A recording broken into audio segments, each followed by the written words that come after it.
everybody, welcome back to Fans React. This is FanCast episode 4. Today we've got Paul Giles on. Some of you may have heard of him, he's on YouTube now. Thanks for coming on the show, Paul. No, it's all right, mate. I'm out of the mood, to be honest. Excellent, well, I appreciate it, mate. I just want to start off by quickly asking you a little bit about your YouTube channel. Like, why did you set it up and what do you do on there? Well, in the beginning, it was match vlogs when we were allowed in the stadium. Yeah. I've supported Sunderland from day one, really, since I was, let's say, about 5 or something like that. That's my earliest memory of going to the match. And I just was into YouTube and anyway, so I thought, I'll just do vlogs. Yeah. Then in about April 6, I did YouTube. I've got my other channel. It's got about 14,000 people on board. Nice. It was with me Nana. I didn't know if you heard of it. It's called Little Nana Iris. She was known like doing videos in Sunderland. Do ring a bell, actually, yeah. Well, we used to do it on Facebook mainly, and chat. Like it was me, Nana. We used to do funny videos, and we were getting like 4 million views and that. So went on to YouTube, but that wasn't my like passion really, where Sunderland was. So I started to try and do what I was doing with me Nana, but with football, and that's how I started to do the football. And then she passed away in April this year, so. Yeah. I just give everything up, all YouTube, everything. I tried to carry it on hers just for her fans, you know what I mean? But it wasn't the same. So anyway, gone off topic. It was mainly for the football. I love football, so I was doing the vlogs there. Then I started to do FIFA on the channel, but I think my fans are a bit more mature. Like they're not young ones, if you know what I mean. So I didn't think they really can relate to that. So I'm in two minds whether to carry it on or not. But I just do football. Everything's Sunderland, basically. Yeah. To be honest with you, I watched my first ever FIFA video the other day. I think it was Steen Saft was doing it. And I did sort of actually get into it. Like I was like sort of wondering how it was going to go, you know what I mean? I'd say I like to do, I didn't really like career mode, but to get the Sunderland fans watching, you've got to do something Sunderland. And to be honest, the first ever person I watched on YouTube doing FIFA for Sunderland was Jam Sarni, and he's the only one I've ever watched that done FIFA on Sunderland. So I never think the theme does it do you had on your channel. I think there's a few people who are doing it now. I'm trying it, but I do like it's sort of like funny skits on it. Like if Maguire scores, I'm setting up a free kick. I'll put like the Scottish anthem on, and I'll do funny little things in it. If you know what I mean. It's not just like a normal career mode. Yeah, no, that sounds like a good idea. You've seen there, you've been a Sunderland fan since like roughly about 5-year-old. Can you actually remember the first game, like who it was against or anything like that? Or is it too? Really, I've got like stories of when me nana would say your dad used to talk to you about football, try and get you in it wearing the tops and that. But my first memory was going to the match was in Hull City. I must have been about 11. Yeah. My mum didn't really take us to the match, but I went with my mates. I had an 11-year-old, and it was Hull City away. Hull City at home, sorry. And then we were on the back of the Echo, me and my mates celebrating. And I went with, but asked him, will it be on the Echo? And he says, oh, it'll be on. And there we were on the back page. It was class. We were over the moon at 11. Yeah. So where was that at the Stadium of Light? I the Stadium of Light. Oh, excellent. Go on. My mum and dad didn't really get the match. They weren't into football, so they didn't really pass it on to me, if you know what I mean. Where me nana, she likes Sunderland, and my granddad did, so they used to talk to us about it, and that's what got us into it, really. Yeah, fair enough. So how do you think the season's going so far, then? Are you happy with it, obviously? Oh, mate, you know what? I'm out with the moon, mate. I'm absolutely out with the moon with this start. Yeah.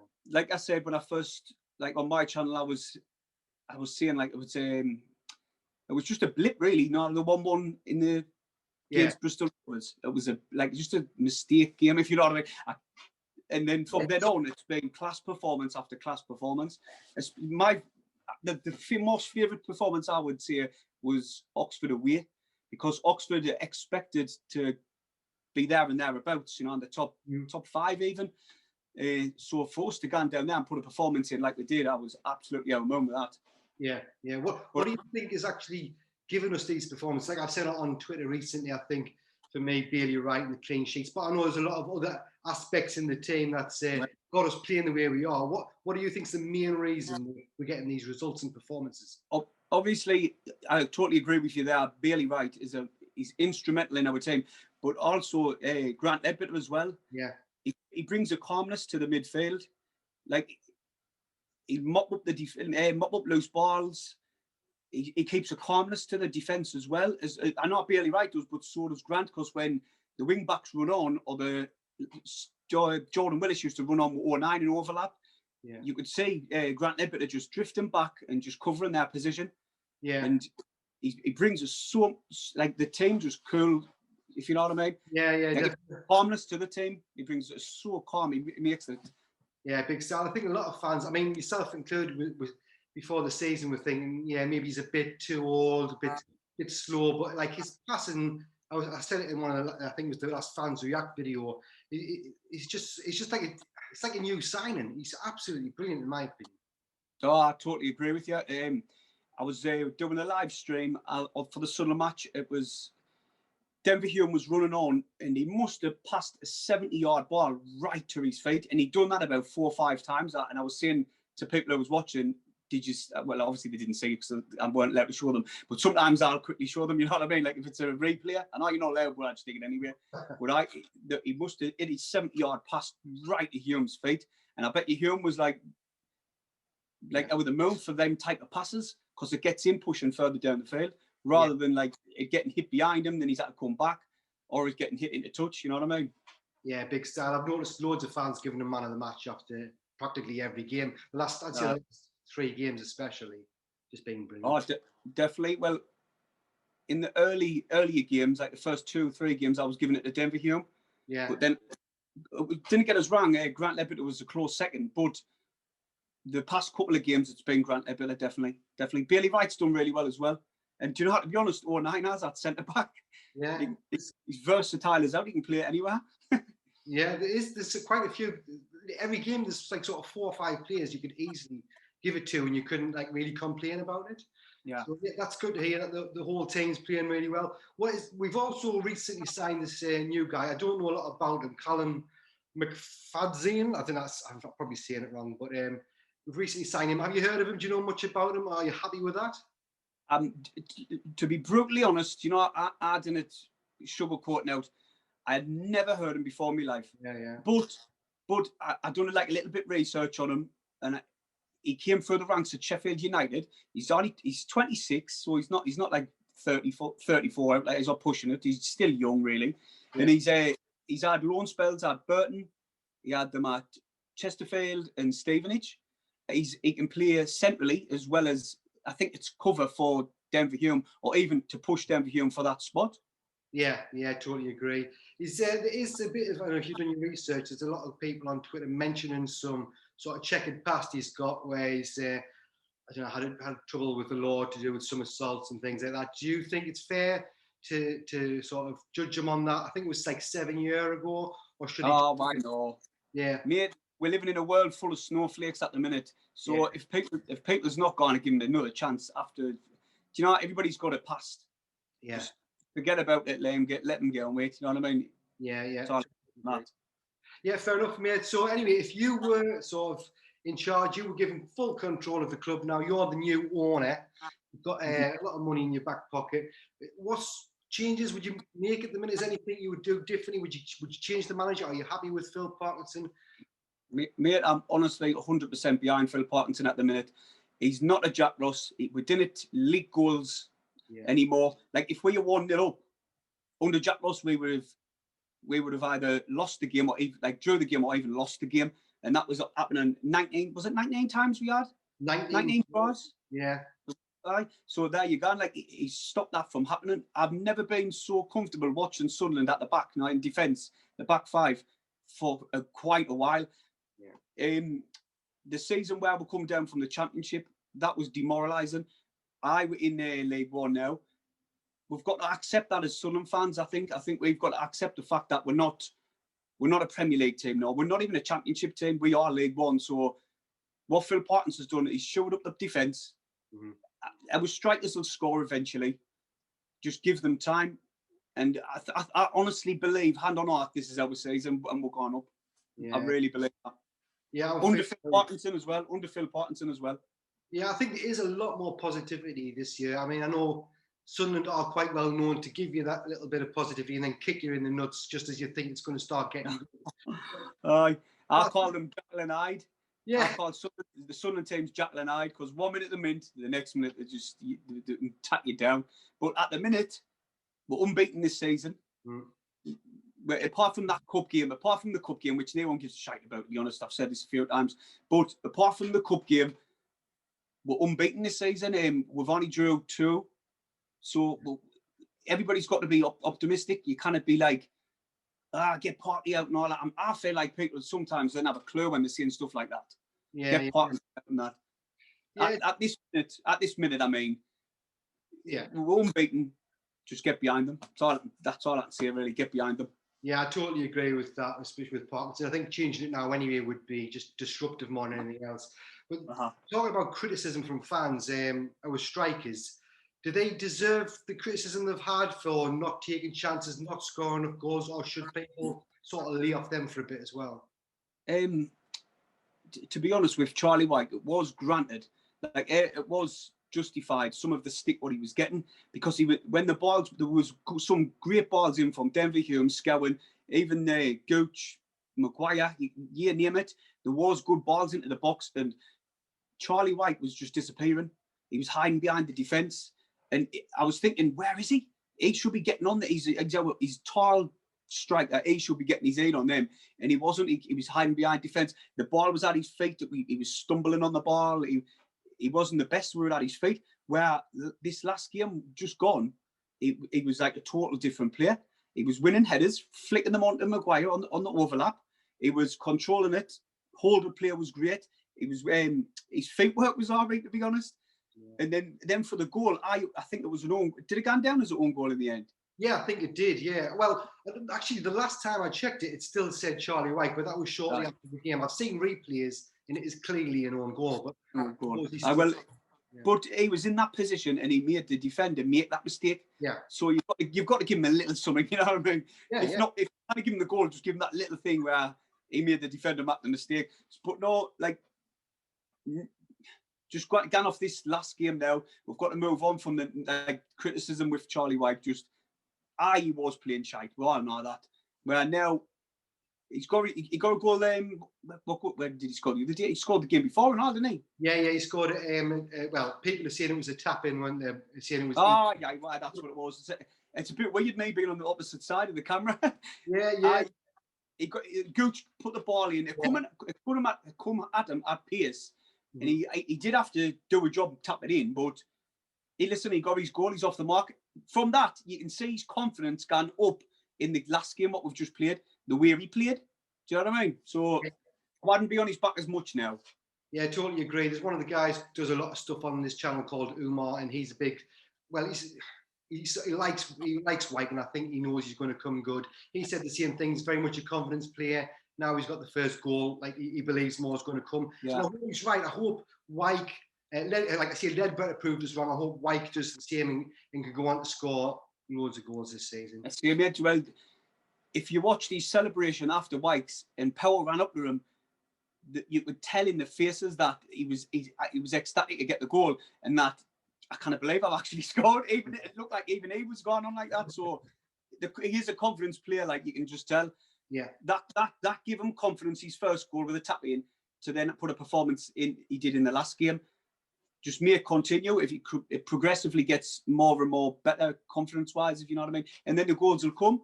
Exactly. Yeah, we're getting the wins and we're getting the clean sheets. So nobody really can complain. I think some fans are a little bit worried about if Graham and Greg don't start, then one day they're needed, then they're not going to be very good. But I don't think you can really worry about that sort of stuff. You've just got to play from each game, haven't you?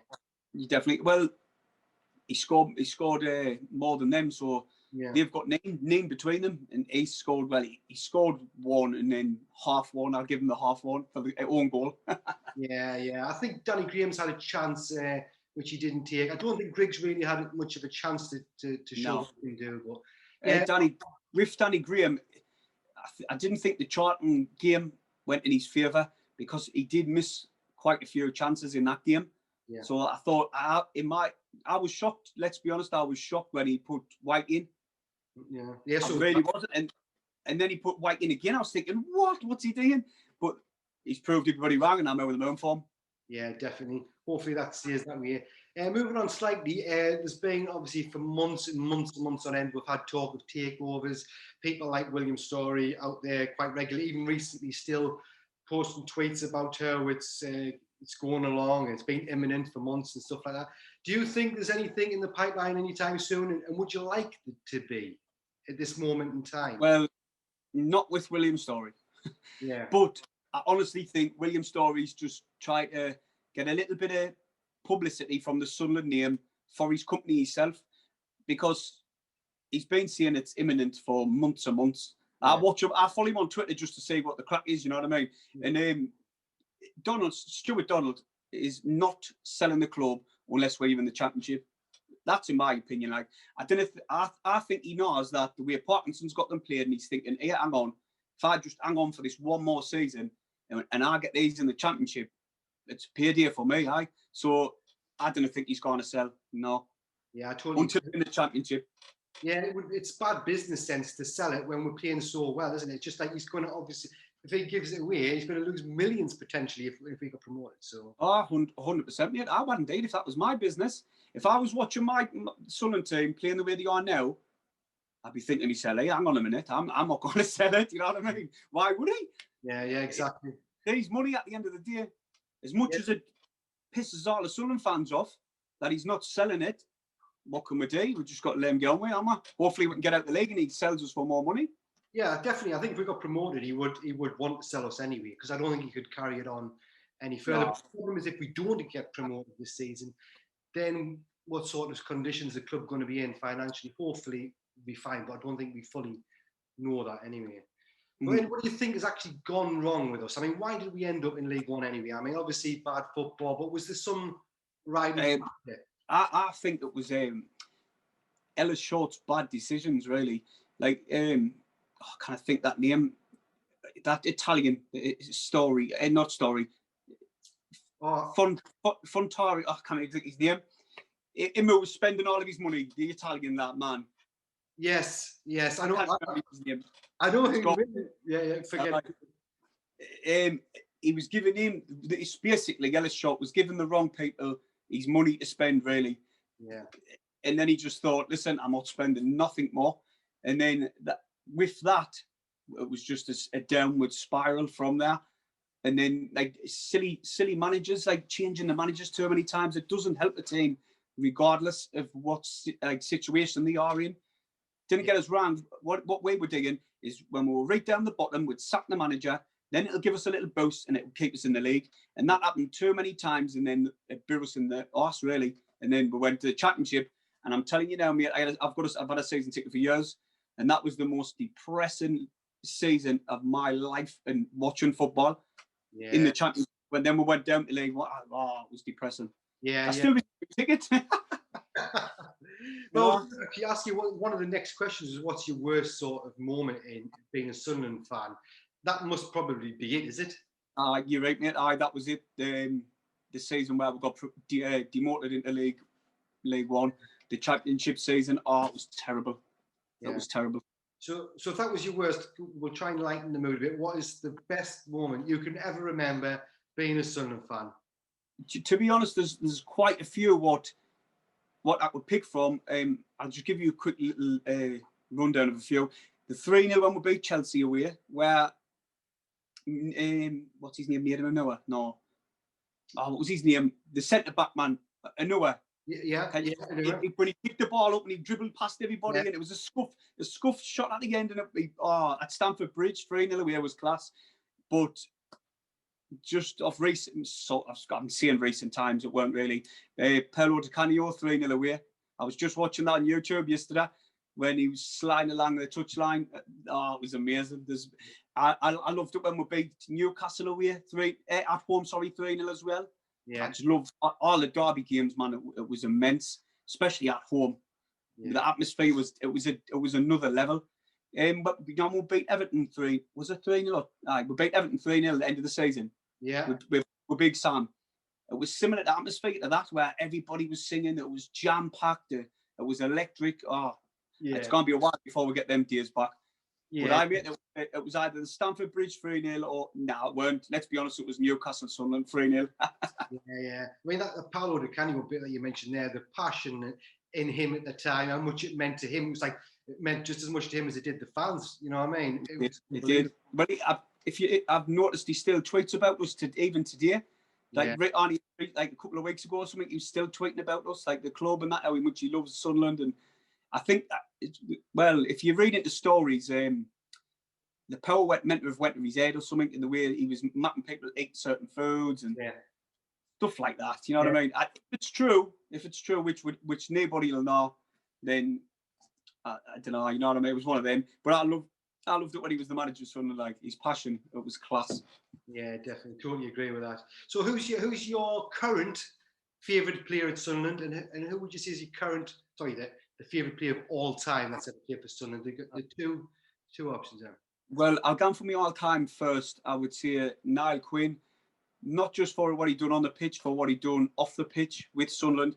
When he stepped in as the assistant manager, when he was on the board, and also the charity work he done, like with the Sunderland Hospital, and he was like an ambassador for Sunderland. Never mind the club, like the city. Yeah, so, didn't he make like £1 million on his testimony or something, which he it was amazing. Like that's why I think, was that why they named the centre after him? Yeah. What he done for Sunderland as the city as well as the club, it's got to be Quinny. And what we said in the current team, well, it's obviously Grant Ledbetter, because he's Sunderland through and through.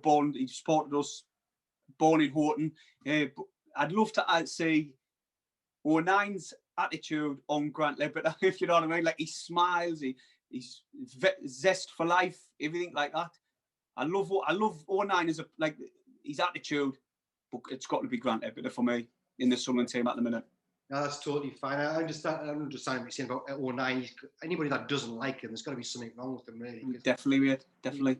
That's what in my match preview for the Portsmouth game, I said I hate Portsmouth for the way they went on with O'Nine. Not them daft fans. I know I kind of like really hate them just for a few idiots, but it was when we played them a few times. We've got history with them, the Wembley, the Cup, stuff like that. So that's why I was like that in my match preview. Like I hate them and stuff like that.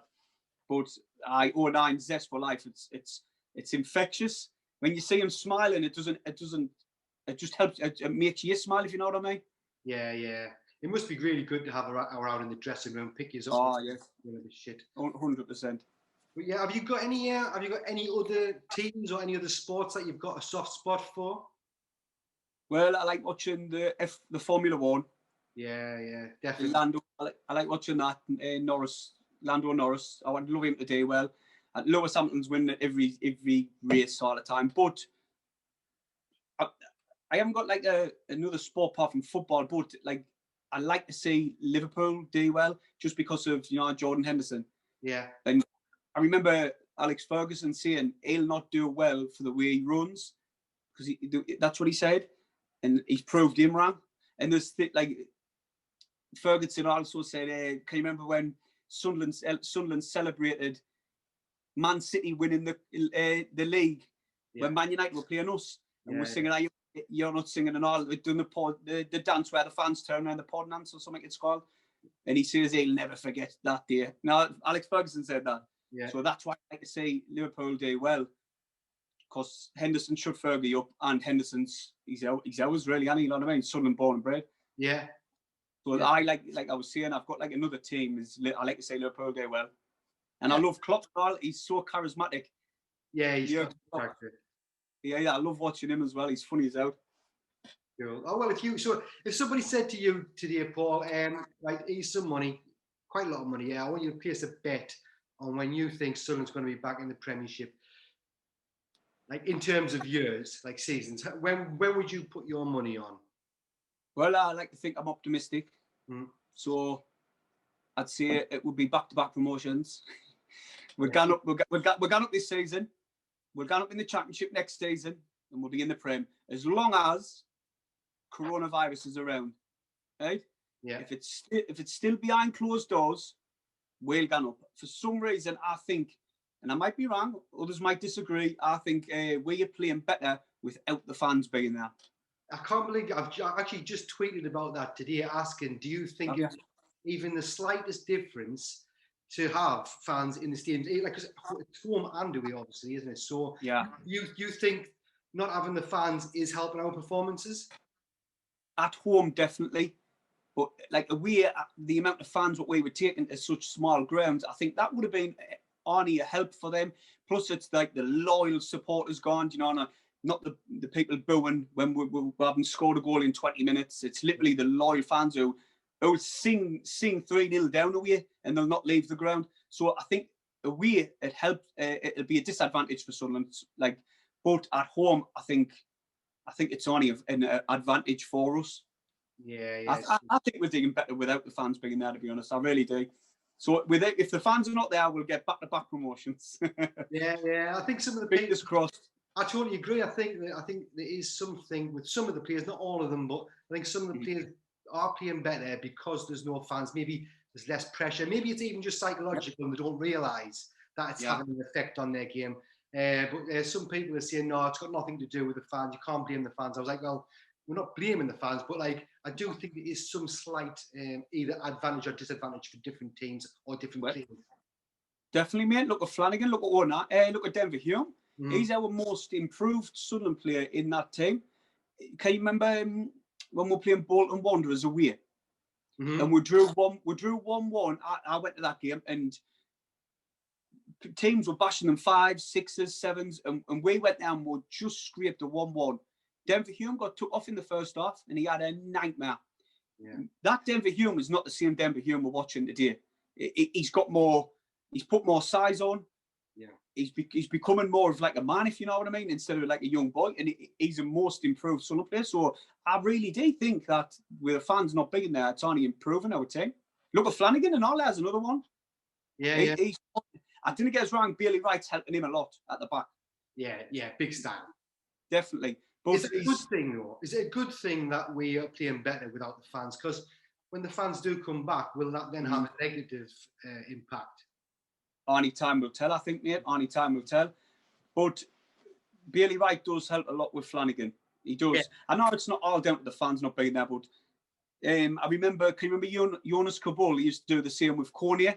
And what I thought Cornier was this amazing player. As soon as Kabul went, he didn't have a clue what to do. Hope your flags went. It did that. It did that a couple of times. I must need a bit more sticky tape on it. But mine's managing all right. Like, what are you using to stick that on with? Just sellotape, but I twisted it, so it's like double-sided. Yeah.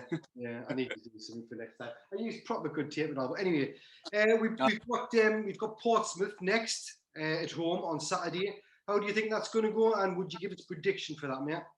Well, me heart says a 1-0 to Sunderland, but I'm going to go for a 1-1 draw. Right, yeah, fair enough, mate. I don't know, I'm ever the optimist, and I won't ever predict a draw or a defeat, but I'm going to go for a 1-0 win. I think it will be tough, but yeah, I'll be happy with a win. I'm never happy with a draw. This is something I've said as well on Twitter. I can accept a draw on certain occasions, but I'm never happy with one. Do you know what I mean? Oh, 100%. I totally agree with you. I'm not happy with a draw.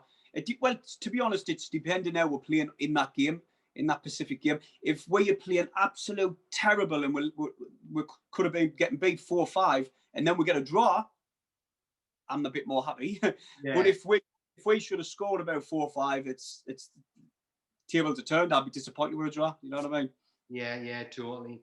Right, I've only got, 2 more questions, really. I want to ask you a little bit more about your YouTube channel. What is it you want to do going forward with that, and how will people find you if they wanted to do a search for you, mate? Well, to be honest, mate, not many people know about this. I know I've got, nearly 750 people, or 730 odd, but the majority of people didn't even know that I exist, because I started it off, like I said, then we had a past in April, so I stopped it. And I think I only had about 500, but since about, I'd say about 6 weeks, I've been literally doing it religiously.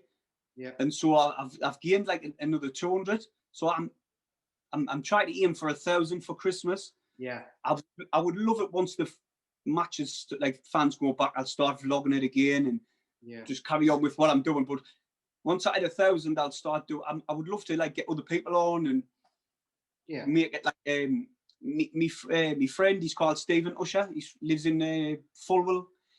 He's a Sunderland through and through, and so he's really knowledgeable as well. Like he's a bit like do you know Michael Bowers? Yes, yes. He's a bit like him, the way he can dissect the game and speak about it. Where me, I'm like, oh, we'll play in class, you know what I mean? Rather than dissecting it properly the way I should do it, me friend, he's like that, so I could get him on and bounce off him and like set 2 cameras up now, so it's a bit more professional. Yeah. So I basically I would want my channel a bit more professional. I totally get that. I think with the Michael Bowers thing, I'm the same as you. I kind of dissect the game like he can. To me, it shows knowledge and like calmness in front of camera. He's just a brilliant YouTuber, isn't he? He's been doing it for canny while, like I think he's been doing it for like I've only been doing it for what properly religiously for 8 weeks. But like I see, I done it before in the like about 8 months ago. I started this channel, so I need to just learn me editing. I'm learning it all myself off YouTube. Yeah, like I've took courses. I haven't been any like done any degrees or nothing like that. I'm literally just learning myself. So I can only improve the more I do it. It's the best way. I mean, I did the same with YouTube. I was doing YouTube back in 2010, a long time ago. Had a couple of thousand subscribers in there. I was just doing daft things, nothing football related, but I learned so much back then. And then when I decided to do YouTube, I think we've been going, must be close to 7 or 8 weeks. I think maybe we've been going along close to 100 subscribers. So I'm quite happy with that. I'm getting to interact with people like yourself. So over the moon with it. To be honest, mate, yours is a different idea. Like me, I didn't think I've come across a YouTube channel that does what you're doing.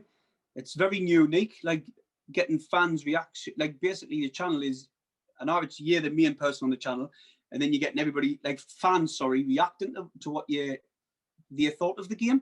And I haven't really seen much of that on you, especially Sunderland. It's just people. It's just like a YouTube channel with a certain content creator. And that's it. Where yours it's a wider audience, if you know what I mean. You can look at because it's all fans. Appreciate that. If you get on track here, thank you. I bet you wish if you stuck to it now in 2010, you would have had any amount of people. Yeah, if I just changed it. If I changed it in 2010 to like the Sunderland one, I would. I should have done that. You would have been the top dog. You know what I mean? Yeah, I don't really mind. I enjoy doing the videos. Like. I do like sometimes see like subscribe and things like that, but you know, I always just think if people want to subscribe, if they like what they say, they'll do it. Most people are quite switched on now. So. To be honest, mate, I really do cringe when I have to say subscribe, hit the thumbs up, like the video. But I'm not lying to you, mate. I thought, you know what, I'll test this. And for about 3 videos, I never said like, subscribe or note. And it really did show a difference when you do see it. Because like just see I've got 10 likes for example normally, but then when I do see it I was getting like 35, so I was thinking so you really do have to see it, like, because they'll forget it, they'll just carry on with they'll get so engrossed in what you're doing on the channel they'll totally forget to dig it. That's what I think personally. Well, there you go then. So while you're here, if you're still watching, we're going to wait until you hit the like button. Just hit the like button now. I just give them a target. Like, just say, for example, you get 10 likes a video. Just say, can we beat 10? Try and beat 10. And then it gives people a little reason to like it, if you know what I mean. That's what I think. I might be daft. No, it's totally fair enough. Like I see, I mean, we all do it. Nobody can say they don't do it for views, because there's be no point doing it if there was nobody watching it. But the main reason I do it is because I actually enjoy doing the editing and all that sort of stuff, and interacting with you guys is the main thing, you know. So, well, I think you're right, mate. I'm similar to you.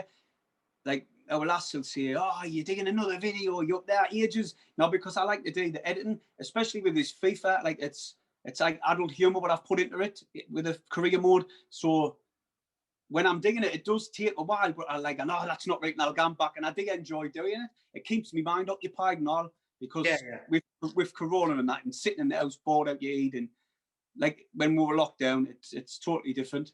It does keep us busy. How has it affected you? Has the lockdown affected you much? Like all this. Well, do you know what? I'll be brutally honest. It was a blessing in disguise for me, because with me nana passing, and then it was like lockdown. It was like I kept busy. I tried to keep busy in a sense where I was like tidying the house and all that, and digging all like daft stuff around the house. But the second you sit down and think about things, it just your mind starts playing overtime. Yeah. And so it did help, because I had like my partner with us all the time. His son was there, and I just interacted with them all the time. Yeah. But if it didn't come, I think my mind would have raced away with itself. So it was a blessing for me. But other people, it was a nightmare for them, wasn't it? Yeah, big style, totally. Anyway, I'm going to ask you the last question, which I've asked the previous 3 guests. Now, the previous 3 guests have given us the same answer, right? I'm doing a little league table here. So that's pressure that now. It's pressure. Right? It's pressure that now. No, it's a totally genuine, like whatever comes into your head that's perfectly fine. But right, any player, any manager in any league, I use the word hate, but you cannot stand, that you dislike, who would you pick? I want to find out who's the most hated Sunderland manager or player. It doesn't have to be a Sunderland player or manager. Well, anybody. I'm gone for a Sunderland ex-manager, David Moyes. Right, excellent. That's somebody different. So yeah, nice. Just because of what he done, like Sam Allardyce built something up so amazing. People were saying we're going to be the next Leicester. Like other fans were saying we're going to be the next Leicester City. We're going to win the league next season. They're going to do a Leicester, and then he just demolished a lot. Not signing MV and then signing Ndong was a disgrace. And then the first day of the season, he said, "Wow, we're fighting a relegation battle." Us. Every one of the Sunderland players' heads just went down. Yeah. Second he said that, he just ruined it for me. Like he ruined Sunderland. We're in this position. I know it's not all down to him. Yeah, but he's a big factor to why we're in League One. I think. Did I get us wrong? There'll be a lot of people disagreeing. No, that's fine. I've asked that on Twitter before, and his name was mentioned quite a few times. So he's in second spot now. We've only got 2 people. We've got 3 people that's voted for Joey Barton, and then yourself that's voted for David Moyes. So do you know Joey Barton? He was only hated though when he was playing for Newcastle. But you know what? It winds me. It doesn't wind us up. I laugh about it, because it just shows you the mentality of him. I hate him as well personally. But it just shows you the mentality of Joey Barton when he tries to wind Sunderland supporters up. He's a manager now. He shouldn't be doing that. Yeah. He should be more professional. You didn't see any other manager really having a go at opposition fans. Yeah. You know what I mean? The way he does on Twitter and that. Yeah. You know what I mean? He's a little burnt, that he really. He thinks he's hard because when he went to jail that time for assault. You know what I mean? He wants to put his hand out his mouth, and anyway, for the second chance he got, some people wouldn't have got it. Yeah, big stuff. For them assault charges, what he had. But, yeah, he's a complete knobhead in my opinion. Proper knobhead. Proper knobhead. There's a few you could pick, like really, like who I hate, but it's just Moyes for me at the minute. It's David Moyes. That's definitely fair enough. Yeah, fair enough. Well, that is the actual end of the show. Is there anything you want to say or pass on? Just subscribe to Fans React and subscribe to my channel, GILESY. See, I even laugh when I see. Now, if you watch me videos, I laugh when I see it because I just feel so shite seeing it. But you've got to dig, haven't you? Yeah, you've got to do it. I will definitely be taking your advice on board, and I'll be asking people to subscribe and like. So yeah, I'll do exactly the same when I do a video. I'll do a video now and just say I've done a video for your channel. When will this one be up? If you well, I'm looking at where the clock. I'll probably edit this straight away. To be honest with you, I'll try and get it tonight. I do like to watch the Soft Fan TV, so I'll be watching that at 7 o'clock. I love watching that. Like I might ask them if I can get on there. I tell you what, they'll definitely have you on there. I know, like Sean and a few people's mentioned you. They think you're a good lad, so just drop one of them a message. You'll get on there, no bother. Mate, I feel too shy, mate. I know I couldn't. Do you know what? I didn't like rejection. Well, I'm going to have a word for you because I know a few of them, like Michael Bowers and that. I'll just tell them, send them a message. But anyway, I do want to just say a big thank you again for coming on, mate. Your links, the links to your channel will be below. Your Twitter, if you want us to pop that on, I'll pop that on as well. Go over, check him out, definitely. Appreciate it once again, mate. Thanks for coming on. No, yeah, mate, it's been a pleasure. It's been a pleasure. Like I said, I'll do the same on my channel for you and help you grow your channel, because it's a good concept what you've got. I appreciate that, mate. Thank you very much. And thanks again, everybody that has watched. Like I say, like, subscribe, share it if you can on Twitter, whatever you want to do. But I appreciate you guys. You take care. Thanks very much for watching, and we'll see you as well. there. Thank you. Bye.